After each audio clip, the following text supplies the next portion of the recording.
Welcome back to the Soxsorority Podcast Network. I'm Ava, and along with Cricket today, we are breaking down the absolute chaos that just went down in San Antonio. Usually, combat sports have a comforting, binary simplicity. Someone wins, someone loses, and the story ends when the bell rings. But what we witnessed on Monday Night Raw wasn't just a wrestling show. It was a masterclass in narrative destruction.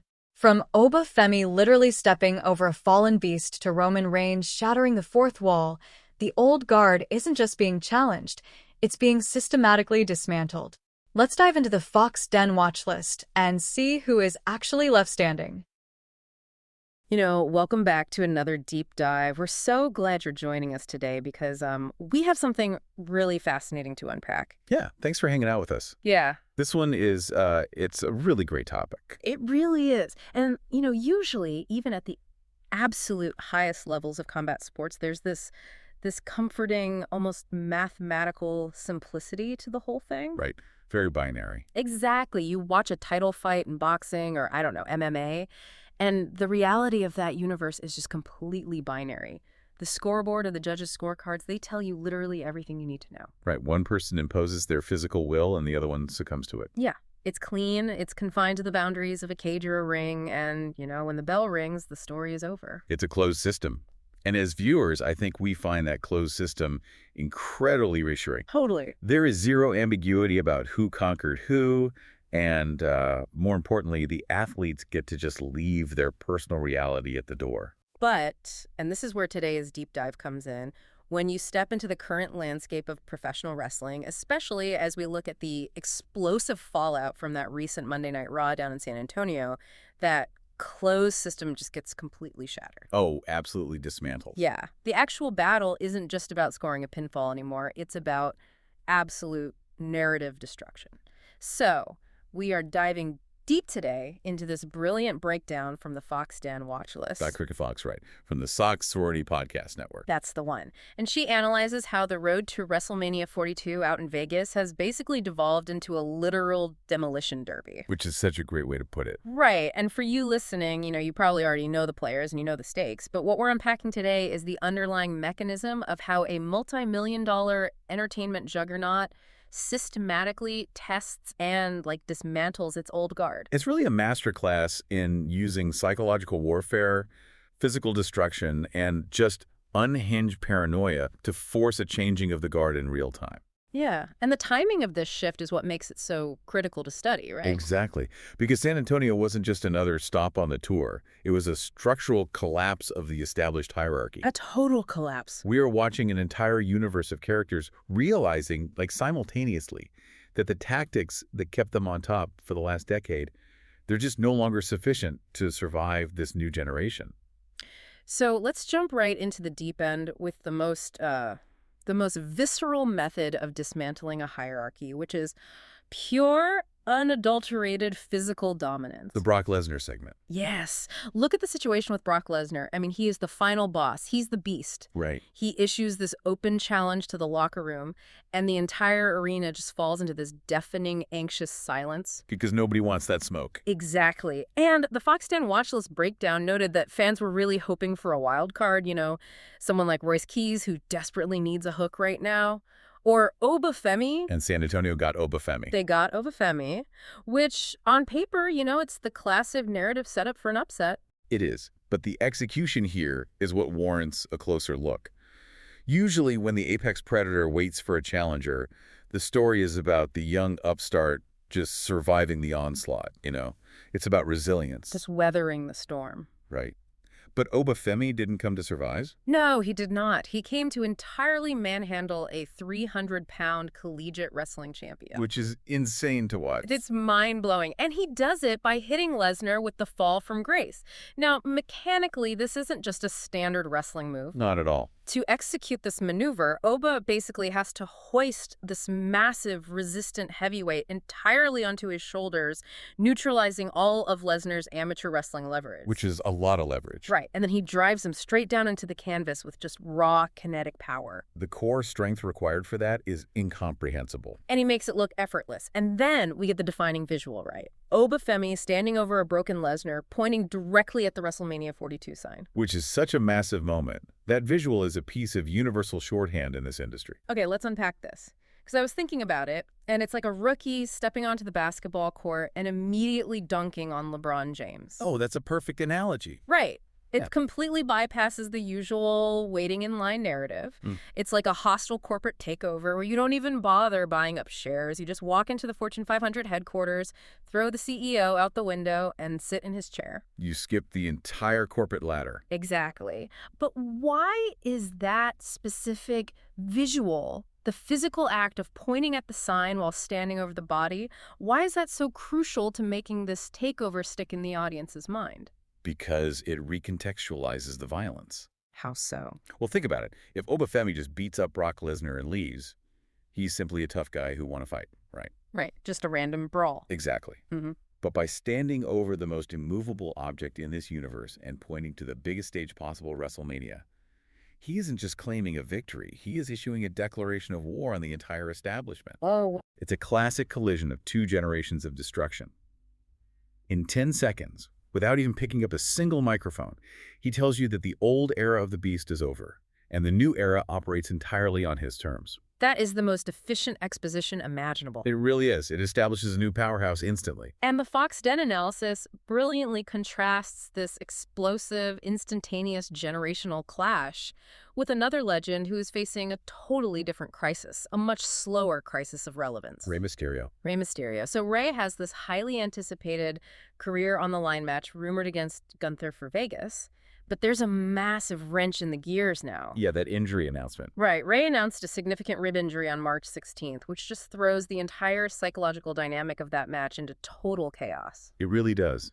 And this situation exposes a severe vulnerability in Gunther's current character arc. Yes. The blogger brought this up. Gunther built his entire ring general persona on elite militant discipline. His mechanics in the ring used to be flawless. I mean, every chop, every suplex had this snapping follow-through that looked like it was designed to literally break bones. It was terrifying. But the analysis points out a very sharp critique, and I completely agree with it. Gunther has recently become a comfortable bully. A comfortable bully. I love that phrasing. It's so accurate. You can literally see it in his presentation. He's traded out the commanding, structured battle coat for, like, silk robes and relaxed sweatshirts. He looks the guy who believes his own hype. Exactly. And in a physical storytelling medium, wardrobe is psychology. When you start dressing for comfort, your in-ring execution just follows suit. A comfortable bully expects his opponent to be intimidated by his reputation alone, meaning he doesn't feel like he has to work as hard. But in a narrative universe where a rookie like Oba Femi is actively hunting and destroying giants, complacency is a death sentence. It really is. If Gunther wants to survive this new revolution, whether Rey Mysterio actually makes it to Vegas or some healthy, hungry replacement steps in, he cannot rely on the ghost of his past discipline. He has to drop the cozy attire. He has to physically regain that elite edge, or the new generation will simply step right over him. So Oba Femi uses pure physical dominance to break a legend, and Gunther is slowly decaying through his own physical complacency. But as we see in our next source segment, there's a completely different way to dismantle an opponent.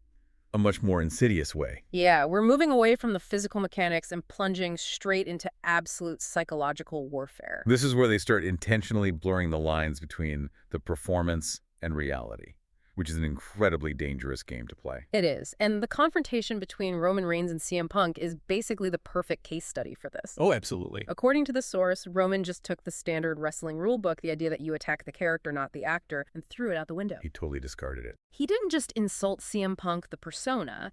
He repeatedly called him by his real legal name, Phil. Breaking the fourth wall completely. Right. He looked the actual human being in the eye and called him old to his face. It was just a surgical, psychological dismantling. A masterclass in mind games.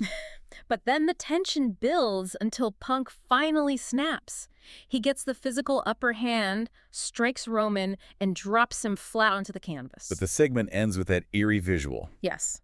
Roman is lying flat on his back, staring at the lights, and he is just laughing. It is a profound shift in power dynamics. Honestly, arguably the most important moment of the entire San Antonio show. See, okay, here's where it gets really interesting for me. I have to push back on the standard logic here quite a bit. Go for it. Because usually if you apply the logic of any combat sport, or even just a street fight if you get knocked out, or if you're the one lying on the canvas, you have definitively lost that exchange. The scoreboard says CM Punk won the encounter. Exactly. Punk is standing, Roman is down. Laughing just seems like a desperate, ego-driven attempt to save face after getting caught. So why does Roman lying on the mat laughing make him the actual victor here? I completely understand that perspective, but you're looking at it strictly through the lens of a physical contest. Oh. Roman isn't trying to win a fistfight in that specific moment. He is trying to dismantle the man behind the persona. Oh, I see. When Roman calls him Phil, he punctures that magic circle of performance. Yeah. He's telling Punk, and you the viewer, that the superhero costume offers absolute zero protection from reality. But Punk still knocked him down. Yes, but why did Punk knock him down? Punk didn't strike Roman strategically. He struck him out of raw, uncontrollable anger. He lost his cool. Exactly. Punk lost his emotional regulation. When he lashes out physically like that, he proves that Roman's psychological strikes actually penetrated the armor. Wow. The physical pain Roman feels from that punch is entirely secondary to the fact that he successfully compromised Punk's mind. So the laugh isn't a coping mechanism. No, the laugh is a realization of absolute control. Roman is essentially saying, I just made you break character, and I now know exactly which buttons to push to make you destroy yourself. Okay, when you frame it as a loss of emotional regulation, that completely changes the context of the punch. It's almost like Punk took the bait. He absolutely took the bait. If we connect this to the bigger picture for you listening, think about any high-stakes negotiation or like a heated political debate you've witnessed. Or a vicious corporate boardroom argument. Exactly. What happens when someone abandons the structural argument to attack the opponent's core identity? They're trying to provoke a reaction. Right. They want an emotional, irrational response. Once the opponent loses their cool and starts yelling or lashing out, it completely changes the battlefield, doesn't it? The person who maintained their psychological frame is actually steering the ship, even if they took a physical or rhetorical hit. Exactly. Roman dictated the terms of Punk's reaction. Roman's mind games are cold and calculated, but it makes you wonder, what happens when that kind of psychological warfare devolves into pure, unhinged paranoia? Oh, man. The women's division. Yes. Because if you look at the women's division coming out of San Antonio, the calculations are just gone, and it is absolute volatile chaos. Unhinged reality is the perfect term for the ecosystem they've built in that division right now. It really is a powder keg. Yeah. So going into San Antonio, the blogger expected a nasty, grudge-fueled rematch between AJ Lee and Becky Lynch. Because Becky has this deep-seated ongoing vendetta against that referee, Jessica Carr. Right. She keeps claiming there's this systemic bias against her. But instead of giving into that chaos immediately, San Antonio actually delivered a technical masterpiece dream match. AJ Lee against Bayley. Yes, for the Intercontinental title. Yeah. And AJ retains the title via the Black Widow submission, which is just a grueling hold. Mechanically, it's a nightmare. It requires so much endurance from both people. So when the bell rings, AJ has this clean, athletic victory, but she is completely physically depleted. Which is exactly the moment a predator strikes in this kind of narrative ecosystem. Exactly. Because post-match, Becky Lynch proves she has gone completely off the deep end. Bully Becky. Right. She ambushes a totally exhausted AJ at the top of the ramp. She hoists the title belt into the air while the crowd just rains down boos. But the terrifying part is her motivation. Yes. Becky isn't doing this just to be a generic villain. She genuinely believes she is the victim of a massive conspiracy. Driven by pure, righteous malice. And to add a second layer of chaos here, the source also untacks the women's world title picture. Which is just as messy. Right. Liv Morgan's ego is completely running rampant, but Io Sky intervenes to neutralize Liv, giving the current champion, Stephanie Walker, some crucial momentum. But the blogger notes that the real wild card in all of this isn't the champion. No, it's Raquel Rodriguez. She's caught right in the crossfire of Liv Morgan's ego. And if Liv cannot control the Raquel factor, she loses. So it's like watching a movie villain, I'm thinking of a Becky here, who genuinely believes she is the hero fighting a corrupt system. A very dangerous type of villain. So what does this all mean for this story? How do these volatile wild cards, Becky's paranoia, Raquel's shifting loyalties. How do they elevate the narrative tension compared to just a standard wrestling match? Well, because it creates this brilliant ecosystem of sustained anxiety. Sustained anxiety, I like that. AJ Lee might have the physical gold, but Becky's malice means AJ has to sleep with one eye open every single night until Vegas. The victory didn't bring her any peace. None at all. And Liv Morgan might play the heel perfectly, but as we said, if she can't control Raquel, her schemes collapse. So the physical talent isn't enough anymore. Exactly. It proves that in this narrative universe, holding the championship is actually a massive vulnerability. Wait, really? The belt is a vulnerability. Absolutely. It makes you the focal point for everyone else's chaotic agendas. It's a target on your back. That makes so much sense. With all these mind games, ambushes, and massive egos, you really have to wonder, is anyone actually just stepping into the ring and doing the work without all this baggage? Well, every great chaotic story needs a control group. Right. An anchor. An anchor of sanity. Yeah. To highlight just how crazy everyone else has become. And the source points to a perfect foil for all of this. Penta. Penta, the Intercontinental Champion. The anchor of excellence. The source describes his current run as the era of zero fear. Which is so fitting. While the heavyweight scene is drowning in deeply personal insults, and the women's division is fractured by paranoia, Penta is just letting his ring work do the talking. Right. He stood his ground against the Bloodline on SmackDown. Refusing to be intimidated. And then he delivered a pure, technical lucha masterclass against Dragon Lee in San Antonio. The blogger actually asserts that Penta is the most consistent performer on the roster right now. I wouldn't disagree with that. So I have to ask you, what is the significance of Penta defending the honor of the mask against the backdrop of everyone else's unhinged behavior? It's massive. Yeah. Because in lucha libre tradition, the mask isn't just a piece of costume. Right. It is the performer's entire identity and honor. So in a landscape where Roman Reigns is successfully breaking the fourth wall to attack real-life identities, and Becky Lynch is abandoning sportsmanship to ambush people, Penta represents pure, uncorrupted tradition. His identity can't be stripped away by a microphone insult. Exactly. His respect-driven excellence highlights the absolute absurdity of the villains around him. It makes their frantic paranoia look incredibly weak by comparison. It really does. Furthermore, the blogger connects the dots back to Gunther with this. Oh, right, the comfortable bully. Yeah. If Gunther thinks he can just coast on his reputation and bully his way to Penta's title, the ring general is in for a rude awakening. Because Penta's zero fear fire might be impossible to put out. Exactly. You can't intimidate someone who operates on pure honor. It sets up such a phenomenal clash of philosophies. So, bringing it all together, I think it's clear how San Antonio transformed the road to WrestleMania 42 into a true demolition derby. A total demolition derby. We saw Oba Femi physically shocking the system and breaking a legend. We saw Roman Reigns leaving psychological ruins by attacking the man behind the persona. Proving that controlling the emotional frame is everything. We explored Becky Lynch's unhinged malice, turning a championship into a paranoid nightmare. And finally, Penta's grounded excellence serving as the anchor amidst all the chaos. The old guard is being relentlessly tested from every conceivable angle. They really are. And for you listening, whether you're prepping for a high-stakes meeting or studying human psychology or you just love a good story, understanding how these layered conflicts are built gives you a masterclass in dynamic storytelling and character building. It really does. And actually, this raises an important question for you to mull over as we wrap up. Oh, let's hear it. It builds directly on that chilling moment of Roman Reigns attacking CM Punk's real name. If these performers are breaking the fourth wall and attacking the real human beings behind the personas to sell a story, what happens when the show is actually over? Does the blurred line between reality and character ever truly reset? Or does a piece of that unhinged paranoia and psychological warfare permanently rewrite who they are outside the ring? Wow. When the scoreboard is just a prop, the game never really ends, does it? That is definitely something to think about. Thank you so much for joining us on this deep dive. Keep seeking out multiple perspectives and keep uncovering those fascinating stories hiding in plain sight. Catch you next time. As we look toward the road to WrestleMania 42 in Vegas, one thing is clear. The rulebook has been thrown out the window.